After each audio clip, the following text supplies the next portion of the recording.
Well, welcome to another end of week of lockdown. Now, you'll start to notice who is observing the rules because they will have lockdown hair and clearly not been to see a hairdresser. So please, excuse me for that.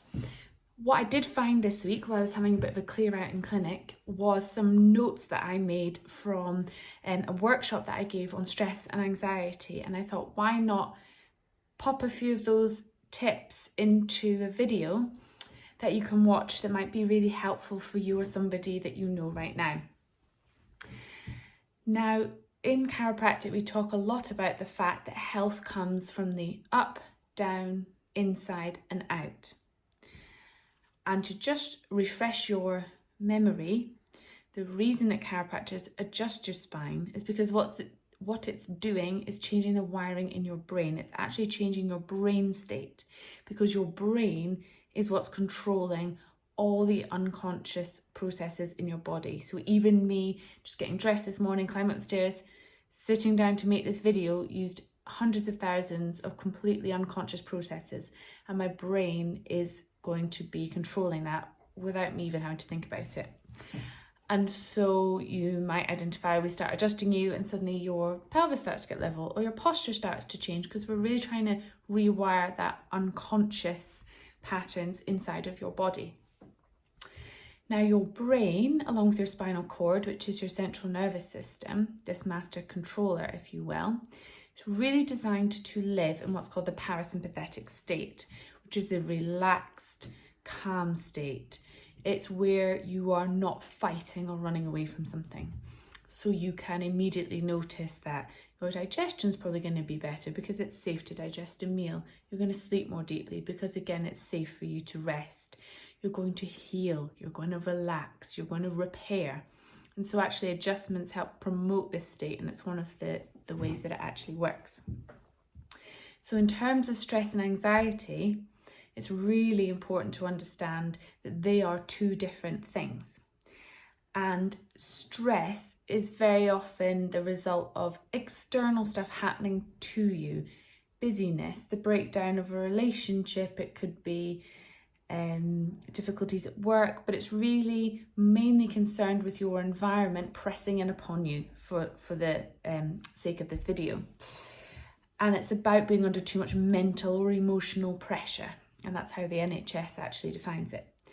Anxiety, however, is more an emotion that comes up from inside of you, often from nowhere, of being worried, fearful, uneasy. And anxiety is a symptom of stress. But it's important that you know that there is a difference because they have two completely different solutions. You can push back against stress and make a plan to tackle it. So very often, even if you know you're going through a very busy time at work, say, or a really overwhelming family period, but you can sort of see an end sight, or as soon as you can find an end point. I mean, lockdown might be a great example of this because we do all know at some stage it's eventually going to end, thank goodness. So it's a stressful time. But anxiety cannot be fought like stress. If you fight against anxiety, you actually really amplify the feeling of anxiety. Because if you look at it from a physiology perspective, stress is going to happen to us and we're going to respond in this fight or flight reactive state. But if you try and fight anxiety, it actually makes you just go more and more into this fight or flight state.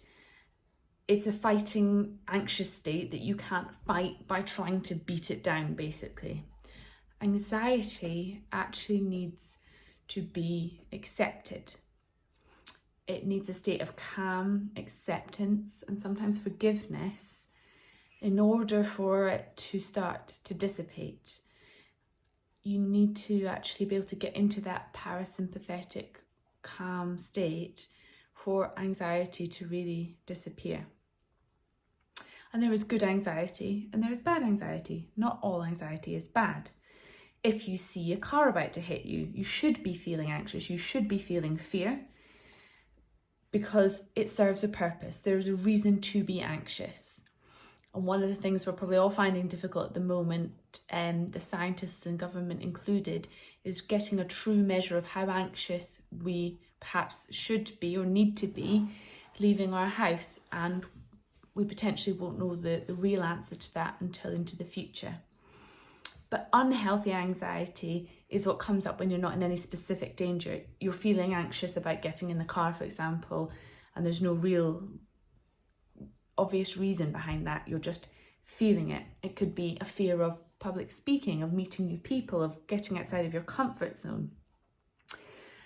When, from an evolutionary perspective or a true life, death, safety perspective, there's not any real threat to your life or risk there. Now, the really interesting thing is that anxiety and excitement feel exactly the same in your body. You can have a churning stomach, you can have butterflies, you can feel a bit lightheaded and sweaty. And until your brain gives it a label, you don't know whether you're getting incredibly excited to meet the celebrity that you've always dreamed about meeting, or whether you're suffering extreme anxiety about to go and do something that you find really, really scary. So labeling is a very important one. And in the right circumstances, repeating to yourself, I'm feeling excited to get back out. I'm feeling excited to get on that stage. I'm feeling excited to go and meet new people. Or with children, if it's going back to school or going for sleepovers, you can really help them use that technique to say, I'm excited to go and stay at somebody's house, or I'm excited for when I get back to school, because they may well be feeling some anxiety about things that they haven't done for a little while. And that's a really nice way of doing it. The other thing is that gratitude and anxiety cannot coexist in your brain. Your brain cannot feel thankful for something and worried at the same time. That is a scientific impossibility. So starting to practice gratitude for yourself and in your family can be really, really valuable.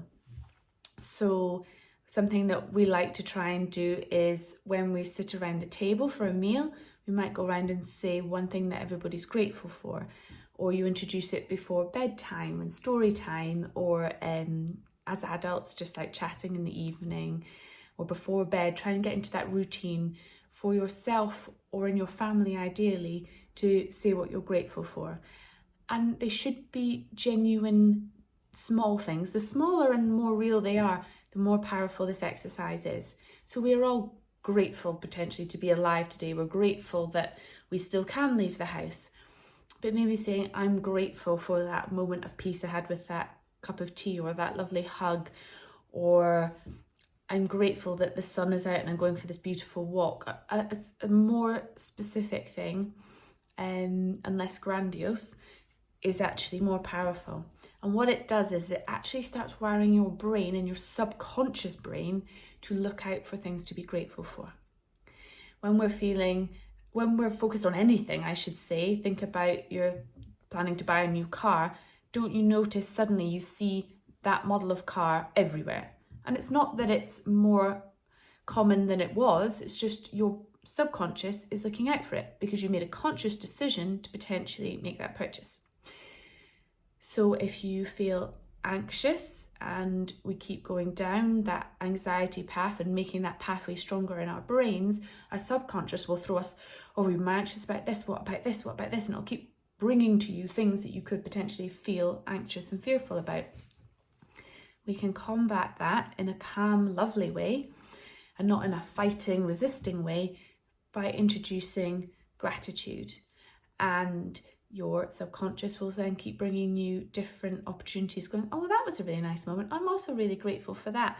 And I can tell you from personal experience, it's actually lovely. And you think, oh, how wonderful that I'm noticing nice things, because as Tony Robbins, life coach man, says, human brains seem to be hardwired for misery. And he says there's a highway to pain and misery and a dirt track to happiness. For some reason, probably for survival, we find it much easier to look for the scarier things than we do for the good things. And we can retrain our brains to do that. In terms of tackling stress, so that's anxiety. It's very much a brain state, mental, emotional thing of acceptance, and meditation can really help with that as well. For stress, more practical approaches are really good. So you're really thinking about your 5 pillars: your healthy nervous system, prioritizing good sleep. So just getting disciplined with a few regular nights, mornings, turning off the smartphone, maybe reducing how late you read the news, but really prioritizing some good quality sleep will quickly help you to get on top of stress very often. Having good nutrition, so that's your 3rd pillar. Maybe cutting back on the sugars and the caffeine, and trying to eat really clean and really good for a while. That will help lower that stress in your body.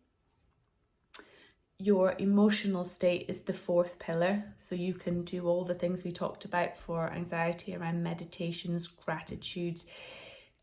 Women in particular, to avoid depression, need emotional connection. We need a chat. I'm sure many women watching this probably have spent the last few weeks and days ringing all their girlfriends, friends, catching up, keeping in touch. It's very important for women to have connection to combat depression. And pillar 5 is what the men need to combat depression, which is physical exercise. When men are not building lean muscle, they produce less testosterone, more estrogen. They lose their get up and go and their drive. So for stress, physical activity is going to help all of us. That's our 5th pillar. And thankfully, that's something that's being really pushed by the government and really encouraged, and we're all allowed to do. But I would encourage, if now the men are wondering why the women are still on the telephone and the women think, is he ever going to come back from that bike ride? Hopefully this is really useful information for you to know, to really honour and accept everybody in your household, how they are going to tackle stress and anxiety the best for themselves.